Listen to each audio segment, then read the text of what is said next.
आइए मेरे साथ शामिल हों जब मैं राजकुमारी सिया के जादुई मेंढक की रहस्यमयी दुनिया में झांकूं, यह जानने के लिए कि क्या यह सच में एक जादुई हीरो है या बस एक साधारण मेंढक। एक दूरस्थ साम्राज्य में, जहां चमकते झरनों और हरे भरे जंगलों ने इसे छिपा रखा था, राजकुमारी सिया रहती थी। वह एक नेकदिल और बहादुर लड़की थी, और उसका वफादार साथी एक अजीब सा मेंढक था, जिसकी चमकती हरी आंखें सूरज की रोशनी में पन्ने की तरह दमकती थीं। ये अनोखी जोड़ी अपनी अटूट दोस्ती और उनके चारों ओर गूंजती जादुई फुसफुसाहटों के कारण पूरे साम्राज्य में प्रसिद्ध थी। राजकुमारी सिया और उसका मेंढक एक बड़ी परीक्षा का सामना कर रहे थे। एक काला साया उनके साम्राज्य पर मंडरा रहा था, जो सदियों से कायम शांति और सौहार्द को नष्ट करने की धमकी दे रहा था।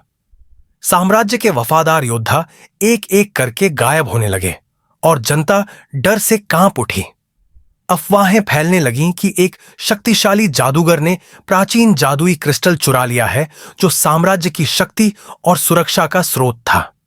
जब राजकुमारी और उसका मेंढक जादूगर की पहचान और लापता योद्धाओं का पता लगाने निकले, तो उन्हें खतरनाक घाटियों, अंधेरी गुफाओं और भयानक प्राणियों का सामना करना पड़ा, जो मानो नरक की गहराइयों से निकले थे। उनका सफर बेहद कठिन था और साम्राज्य का भाग्य एक नाजुक संतुलन पर टिका था। हर कदम पर राजकुमारी सिया का मेंढक उसके साथ खड़ा रहा, अपनी चतुराई और फुर्ती से घातक जालों और पहेलियों को पार करता रहा।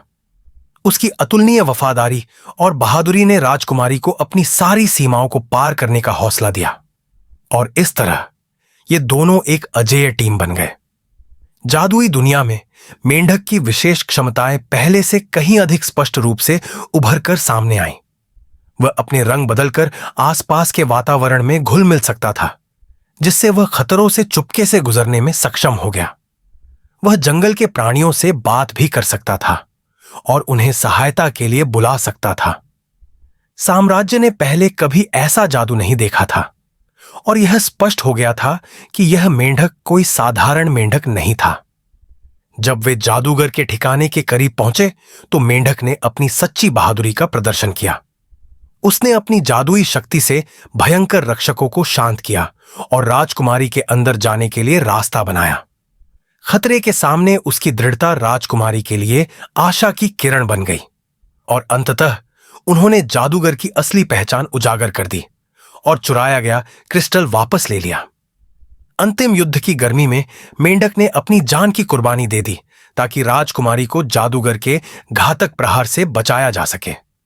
साम्राज्य बच गया और राजकुमारी सिया और उसके मेंढक को नायक के रूप में सम्मानित किया गया। उनके बीच का जादुई बंधन पहले से भी अधिक मजबूत हो गया था, और अब सभी को पता चल गया था कि यह मेंढक सिर्फ एक वफादार साथी नहीं, बल्कि एक सच्चा जादुई हीरो था। अंत में राजकुमारी सिया और उसके मेंढक ने हमें यह सिखाया कि चाहे परिस्थितियां कितनी भी अंधकारमय क्यों ना हो, दोस्ती, बहादुरी और थोड़े से जादू की मदद से हर कठिनाई को हराया जा सकता है। आपकी पसंदीदा जादुई कहानी का कौन सा पल आपके दिल को छू गया? कमेंट में मुझे जरूर बताएं।